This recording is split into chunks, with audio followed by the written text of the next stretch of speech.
പോണത് chicken റോസ്റ്റാണ്. Chicken വരട്ടിയത്. അതിനോട് 1.25 കിലോന് ഇറച്ചിയുണ്ട്. അത് മസാല ഇട്ട് വെച്ചാണ്. അരമണിക്കൂറായി. ഇങ്ങനെ ഇൻഗ്രീഡിയൻസ് ഒക്കെ എല്ലാം റെഡിയാക്കി വെച്ചിട്ടുണ്ട്. തക്കാളി, ഉള്ളി, ചെറിയുള്ളി, വേപ്പിൻ്റെ പച്ചമുളക് എല്ലാം റെഡിയാക്കി വെച്ചിട്ടുണ്ട്. ഇഞ്ചി ചതച്ച് വെച്ചേക്കാണ്. പാനിൽ വെച്ച് ഫസ്റ്റ് ചൂടാക്കുക.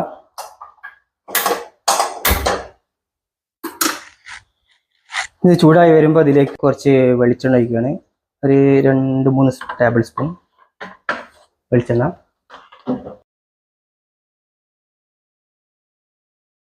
അപ്പോൾ ഇതായിട്ടൊന്ന് വാടി കളറൊന്ന് മാറി വരുമ്പോൾ അതിലേക്ക് 2 തണ്ട് വേപ്പിന്നിലിടുക. അത് ഇട്ടിട്ടൊന്ന് ഇളക്കി കൊടുത്തതിന് ശേഷം 5 സെക്കൻഡ് ജസ്റ്റ് ഒന്ന് ഇളക്കി കൊടുക്കുക. അതിന് ശേഷം നമ്മൾ കട്ട് ചെയ്ത് റെഡിയാക്കിയ ഉള്ളി,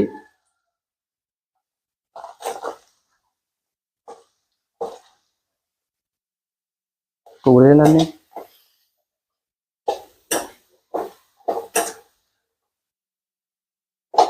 കുറഞ്ഞിടാം സ്പീഡ്.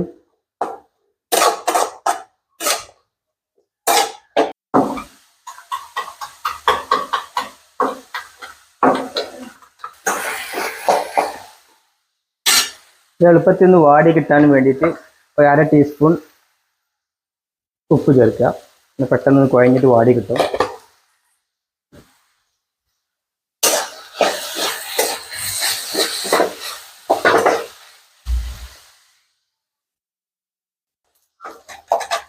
ഇപ്പോൾ ഒരു ഏകദേശം ഗോൾഡൻ കളർ ആയിട്ട് വന്നിട്ടുണ്ട്. അപ്പം നമുക്ക് ഇതിലേക്ക്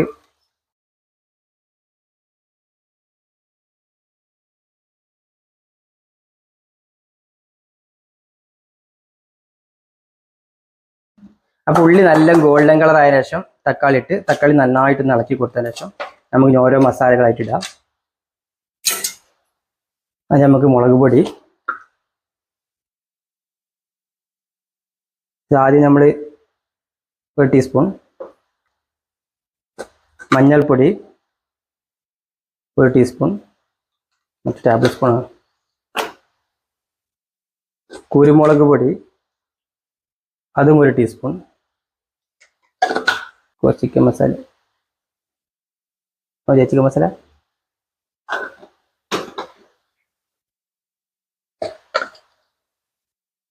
ഒരു ടേബിൾ സ്പൂൺ വലിയ സ്പൂണ് ഉപ്പ്,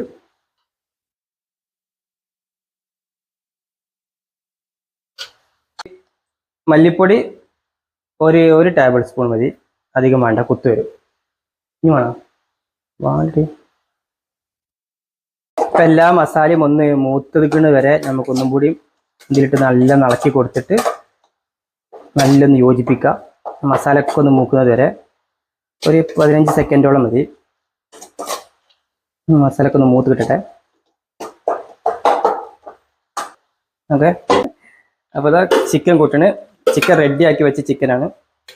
ആദ്യം മസാല ഇട്ടിട്ട് ഈ മസാലയും ഈ ഇറച്ചിയും കൂടി നന്നായിട്ടൊന്ന് യോജിച്ചതിന് ശേഷം ഒന്ന് മൂടിയിട്ടിട്ട് ഒരു 15 മിനിറ്റ് ഒന്ന് വേവിക്കുക. അപ്പോൾ ഒന്ന് മൂടിയിട്ടിട്ട് ഒരു 15 മിനിറ്റ് ഒന്ന് വേവിക്കുക. അതിന് ശേഷം അപ്പോൾ ഇതിലേക്ക് കുറച്ചും കൂടി വെള്ളം ഒഴിച്ചു കൊടുക്കുക. അങ്ങനെ വെള്ളം ഒഴിച്ചു കൊടുത്ത് നല്ലൊന്ന് വേവിച്ചിട്ട് കുറുന്നനാക്കിയെടുക്കണം. വെള്ളം ഒഴിച്ചതിന് ശേഷം നന്നായിട്ടൊന്ന് ഇളക്കിയിട്ട് എല്ലായിടത്തേക്കൊന്ന് ഇളക്കിയതിന് ശേഷം മൂടി വെച്ചിട്ട് ഒരു 10 മിനിറ്റ് മുമ്പ് നന്നായിട്ട് വേവിക്കുക.